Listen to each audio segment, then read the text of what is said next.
no, no.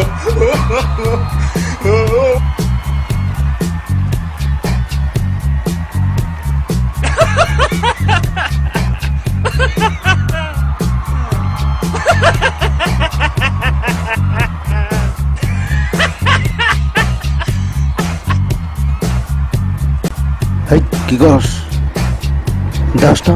Michael Jackson dance শিখতেছি। এটা কি মাইকেল জ্যাকসন বেটা? এটা তো চার্লি চ্যাপলিন।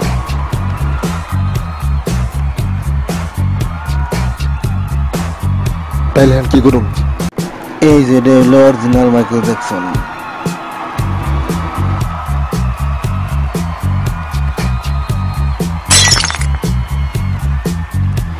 আগেরটাই তো ভালো আছে তো, এটা তো আমার দিয়ে সম্ভব হইব না।